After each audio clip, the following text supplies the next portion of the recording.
এই মুহূর্তে হাওড়া ব্রিজে বিজেপি পুলিশ রীতিমতো বচসা, বিজেপি কর্মীদের সঙ্গে বচসা পুলিশের।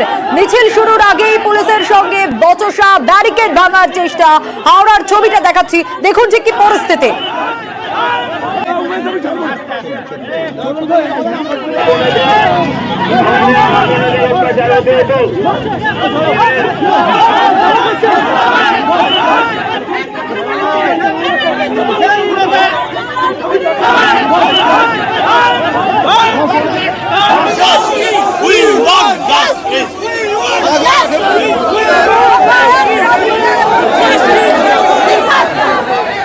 দেবাশিস রয়েছেন আমার সঙ্গে। দেবাশিস, হাওড়ায় এই মুহূর্তে কি অবস্থা? এই বচসার সূত্রপাত কেন, কোথা থেকে?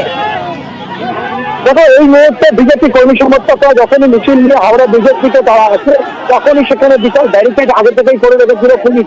এরপর যখন বারবার করে ব্যারিকেড ভাঙার চেষ্টা করে পুলিশ, তাদেরকে বাধা দেয় এবং কিছুক্ষণ আগে আমরা দেখতে পাই ব্যারিকেড ভাঙার চেষ্টা করতে গিয়ে মুকেশ সিং, গোলাবাড়ি থানার একজন কনস্টেবল, যাকে কার্যত মাটিতে ফেলে দেওয়া হয় বিজেপি কর্মী সমর্থকদের তরফ থেকে। এমনকি তুলতে তাকে যখন ওঠানো হয়, তাকে পিছন থেকে মারধরের চেষ্টা চলে। এরপর ব্যাপক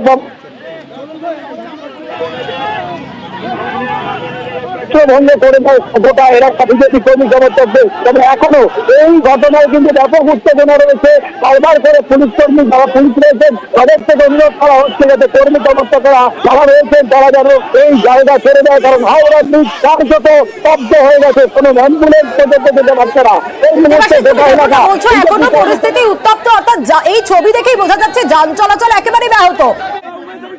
একেবারে পুরোপুরি যান চলাচল হাওড়া থেকে কলকাতা যাওয়ার যে রাস্তা, সেই রাস্তা যেরকম বন্ধ, এবং অন্য দিক দিয়ে গাড়ি ঘোরানোর জন্য কলকাতা থেকে হাওড়া আসার যে রাস্তা, সেই রাস্তাও কার্যত বন্ধ হয়ে গেছে। ফলে এই মুহূর্তে বিজেপি কর্মী সমর্থকদের ভরভর করে সেখান থেকে অর্থাৎ এই মঞ্চ হয় হাওড়া ব্রিজের রাস্তা ছেড়ে দেওয়ার আবেদন করা হচ্ছে।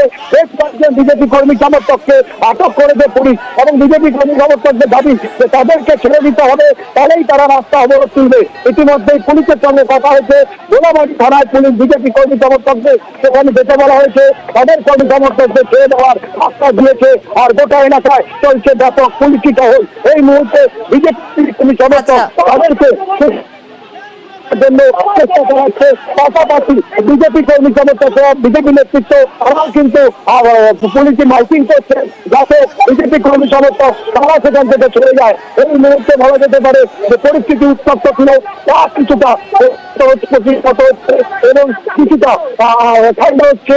পুলিশের গাড়িতে বিজেপি কর্মী সমর্থক সেখান থেকে সরিয়ে নিয়ে যাচ্ছে। তবে এই মুহূর্তে নতুন করে গন্ডগোলের একটা আশঙ্কা থাকতে পারে। অবশ্যই পরবর্তীতে নজর থাকবে। বেশ।